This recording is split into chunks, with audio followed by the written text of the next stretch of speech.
Hey everyone! I don't even know what to call you besides a Dragon Ball fan if you're here today. But we gotta talk about the movie. The movie is amazing. First off, let me start off with that. I know you came here to see the review. Don't worry, I'm gonna do minimal spoilers. Honestly, I think I'll just talk about like the characters, what you need to see before watching the movie, and overall how the movie really was, like what was really included. I won't spoil the plot as much as I can, but I'm warning you, this is one of my first times doing that, so forgive me. Now, I will confirm that this is a Gohan and Piccolo movie. Just putting it out there right now. If you love Goku and Vegeta, you will see them. You'll get your chuckles here and there. But really, they're the side characters for once, man. If I was to give percentiles, I'd say Piccolo's around like the 40% range. Gohan was in the movie 25%. 10% to Pan. And then the other 25% to like the rest of the cast. Now granted, that math is pretty like wild, and when you see the movie yourself, because you better see it, you know, you'll do your own adjustments to that accordingly, but it's pretty accurate. You mostly see Piccolo, and then he brings in everyone else, just putting it that way. I will also say that Piccolo being in the movie, it's the typical Piccolo. I mean, he's a bit more lighthearted. He's entertaining. You know, if you didn't know the voice actor for Piccolo is the same as Vegeta, if the movie was like a Vegeta movie where, I don't know, Bulla got kidnapped by the Red Ribbon Army, that's a topic for another day. If it was a Vegeta movie, I feel like he would be more energetic. He would be yelling. Remember in Battle of Gods, like Vegeta had a dancing scene in Battle of Gods. Remember that? Honestly, I say stuff like that. Yeah, he would have been more entertaining to have in this movie, but it's still okay. I don't regret Piccolo being in it. It wouldn't have worked with Vegeta and Gohan. That would have been weird. I will say I wish there was more music in the movie. The music that was included was not bad. However, normally in the anime, you know, anytime there's a fight or something of that nature, the music kicks in. You know, that original soundtrack is always there, bro, for the good fights. In this movie, I feel like it could have been added, or the volume should have been turned up a couple more times, man. I was missing it, so I'm a little let down on that. The CGI was a thing. Going into the movie, I had heard the rumors and the reviews beforehand about how there was going to be a lot of CGI in this movie. Yes, it is utilized, and that is a change, because the normal fights, you know, in the anime, they're doing the fast-paced fights where you can barely keep up. They're panning around the screen.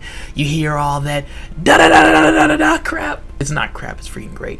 But no, that's not really in it. It's more slowed down fighting where you see the punches connecting, and like they're doing wrestling moves, and they're literally slamming each other. It's still good, but it is slowed down. In all honesty, you only notice it in the beginning until like you've been sitting down for a little while and you're just, you know, enjoying the movie. You're not really thinking about all that other stuff you heard about beforehand. I will also say that there were quote-unquote stiff moments with the CGI where, I mean, admittedly so, the movie originated in Japanese, so I guess there was minimal work done on the mouth flaps to align them with like the English voice actors.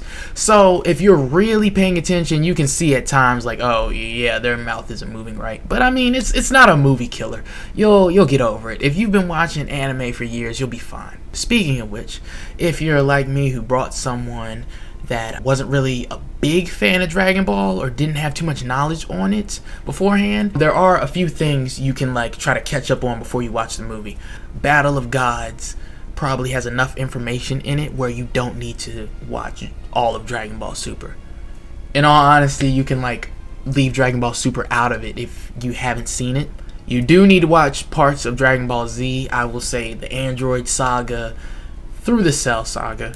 And as far as regular Dragon Ball goes, really, that would be to introduce the Red Ribbon Army to someone. If they know who that is, or you have a movie or something like that that can explain it better, or you know a Red Ribbon Army fact video or something of that nature, just show them that. Because the characters that were originally in the Red Ribbon Army just get referenced here and there. It's mainly for references. The Red Ribbon Army in this movie is completely different. they still use the same logo and whatnot. They mention people like Dr. Giro, you know. That's why you kind of need to bounce around. Just refresh yourself on a couple of things. But ultimately, you can still get pretty good entertainment out of the movie without seeing many things Dragon Ball related, because it's pretty cut and dry. You know, there's the good guys, the bad guys, and there's a reason why the good guys got to beat the bad guys. So anyone can watch the movie, man. No pun intended. I give it a 9 out of 10. Nothing's perfect. You know, there's always room for improvement. And if I'm criticizing the movie, I can't give it a 10 out of 10. It wouldn't make sense. But overall, I loved the movie. If you call yourself a Dragon Ball fan, you are doing yourself a disservice by not seeing it, because by the time the Dragon Ball Super anime returns, I don't even know if it'll be called Dragon Ball Super at the time, but I'm pretty sure they will reference what went on in this movie.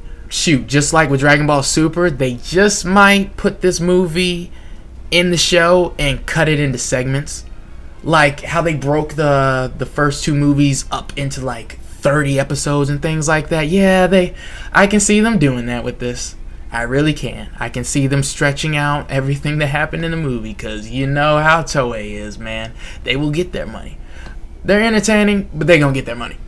But yeah, man, I mean, you shouldn't even be debating on seeing the movie anyways if you're a Dragon Ball fan. With all the things going on in the world, the least you can do for yourself is go see the movie. It's worth every penny.